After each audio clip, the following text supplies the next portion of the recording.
Assalamu alaikum. My name is Neelam. Today we start chapter number 8, page number 157, and the topic name is Digestion in Human.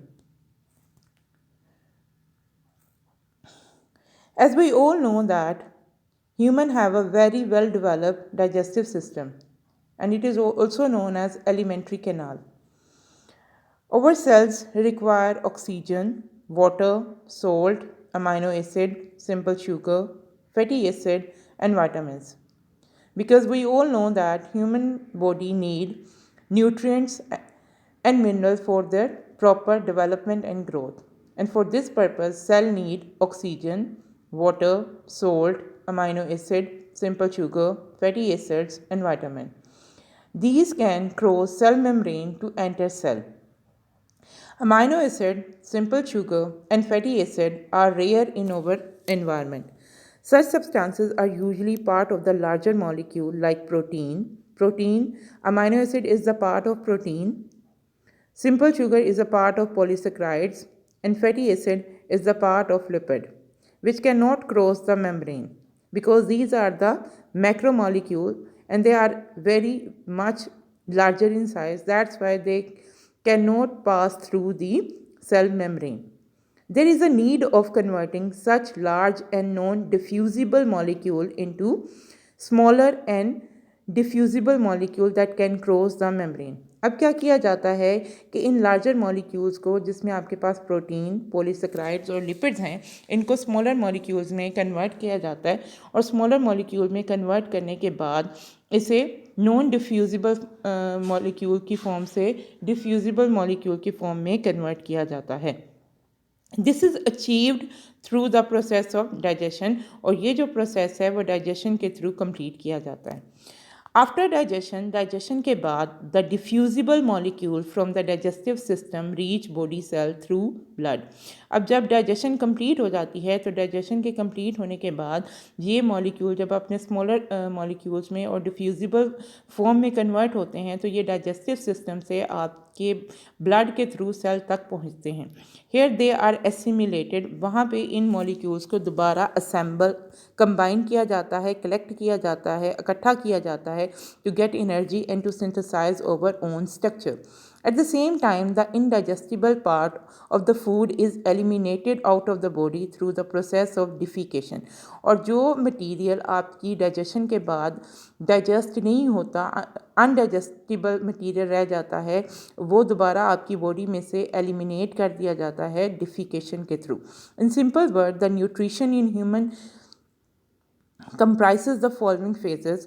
अगर हम बात करें human की nutrition की तो human की न्यूट्रिशन का जो प्रोसेस है वो मदरजा झैल स्टेप में कंप्लीट होता है. First is the ingestion, second is the digestion, third is the absorption, fourth is the assimilation and fifth is the defecation. अगर हम फर्स्ट स्टेप की बात करें that is ingestion. The process of taking in food mean जब आप खुराक खाते हैं अपने माउथ के थ्रू तो आपका प्रोसेस है इंजेशन का जिसमें आपकी टंग, आपकी टीथ और आपकी ओरल कैविटी इन्वॉल्व होती है, इसे आप इंजेशन कहते हैं. और इंजेशन ग्राइंड मतलब दांत जब आपके फूड को चबाते हैं तो चबाने के बाद आप जो स्वेलो करते हैं तो ये आपकी जो स्वेलिंग है वो इंजेशन कहलाती है. Next is the digestion. The process of breaking up complex substances into simple substances. अब आपकी फूड में अगर कार्बोहाइड्रेट है, प्रोटीन है और लिपिड है तो डाइजेशन के प्रोसेस के थ्रू इन कम्प्लेक्स सब्सटेंसेज को सिंपल सब्सटेंसेज में, स्मॉलर मॉलिक्यूल्स में, मीन प्रोटीन को अमीनो एसिड में, कार्बोहाइड्रेट को सिंपल शुगर में और लिपिड्स को फैटी एसिड में कन्वर्ट किया जाता है और इस कन्वर्ट करने के प्रोसेस को आप डाइजेशन कहते हैं. Next is the absorption. Defiant of digested food into blood and lymph. Mean जो फूड आप डाइजेस्ट कर लेते हैं और वो आपकी स्मॉलर मॉलिक्यूल में कन्वर्ट होता है तो स्मॉलर मॉलिक्यूल में कन्वर्ट होने के बाद इट कंबाइन और it mixed with the blood, वो आपके ब्लड में शामिल हो जाता है और वो ब्लड और लिम्फ में डिफ्यूज हो जाता है, अब्जॉर्प्शन हो जाती है. Next is the assimilation. conversion or incorporation of absorbed simple food into the complex substances constituting the body। अब एसिमिलेशन में क्या किया जाता है कि इन सिंपल फूड सब्सटेंसेस को दोबारा कन्वर्ट किया जाता है और उससे कम्प्लेक्स सब्सटेंसेस जो हैं वो क्रिएट किए जाते हैं। मीन अमाइनो एसिड से प्रोटीन बनाई जाती है जो कि आपकी इंजाइम के तौर पे और आपकी सेल मेम्ब्रेन बनाने में हेल्प करती है। Next is the defecation. अब जो अनडाइजेस्टेड मटेरियल आपके पास बचता है जो कि आपकी फूड जो है हज़म नहीं कर पाती, डाइजेस्ट नहीं हो पाता, उस मटेरियल को आपकी बॉडी में से एलिमिनेट कर दिया जाता है और एलिमिनेट करने के प्रोसेस को आप डिफिकेशन कहते हैं।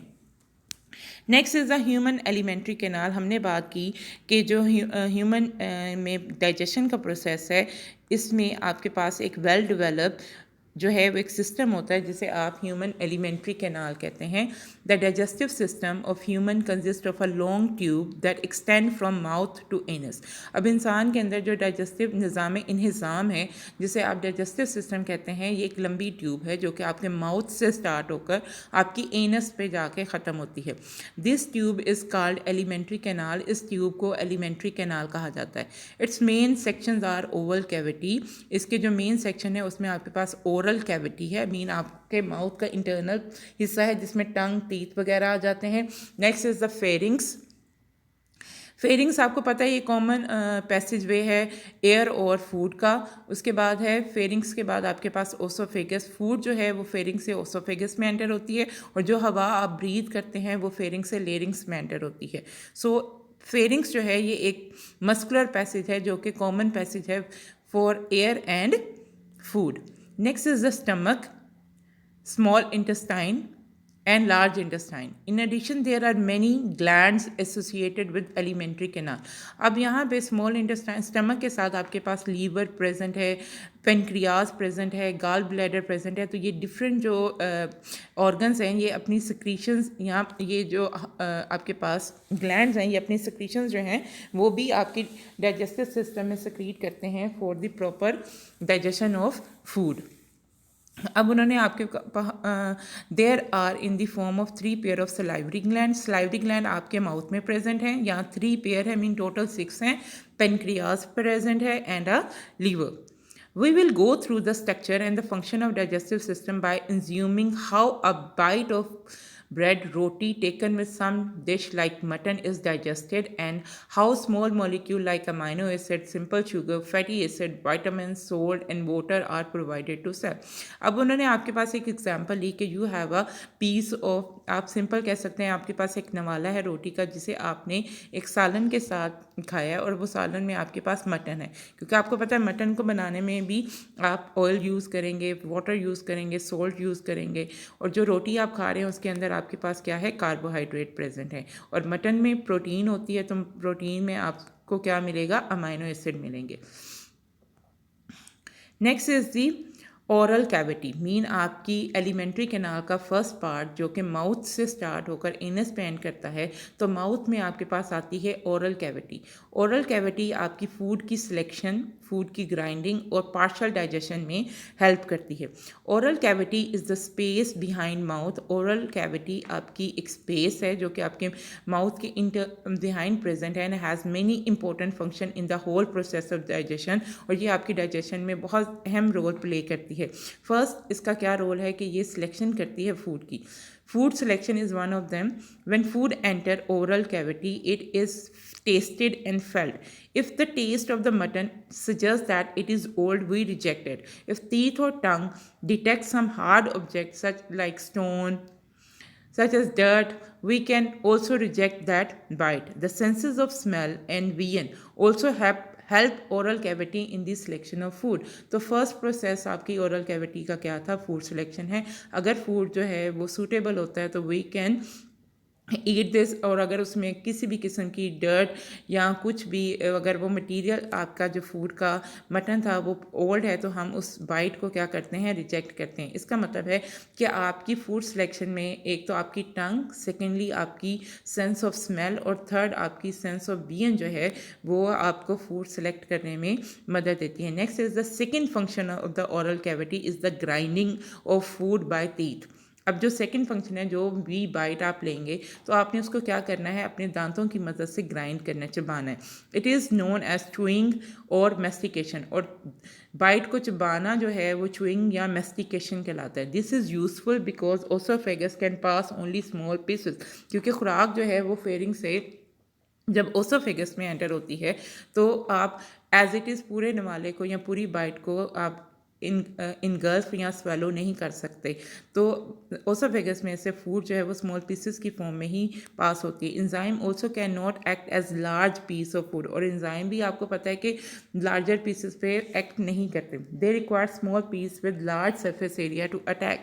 The third and the fourth function of the oral cavity are lubrication and the chemical digestion of the food. Third function जो है वो लुब्रिकेशन है, मीन आपकी फूड के अंदर एक्सेस अमाउंट ऑफ वाटर को ऐड करना है, और ताकि आपका जो फूड है वो सॉफ्ट हो जाए, वो इजीली फेरिंग से आपकी ओसोफेगस में और ओसोफेगस से आपके स्टमक में पास हो जाए। And the fourth function is the chemical digestion of the food. अब क्योंकि आपने जो बाइट ली उसमें आपने रोटी ली थी, रोटी के अंदर जो है वो ज़्यादातर क्या प्रेजेंट होता है, कार्बोहाइड्रेट प्रेजेंट होती है, और कार्बोहाइड्रेट की डाइजेशन आपके माउथ में ही स्टार्ट हो जाती है, क्योंकि आपके माउथ में 3 pair of salivary gland present हैं।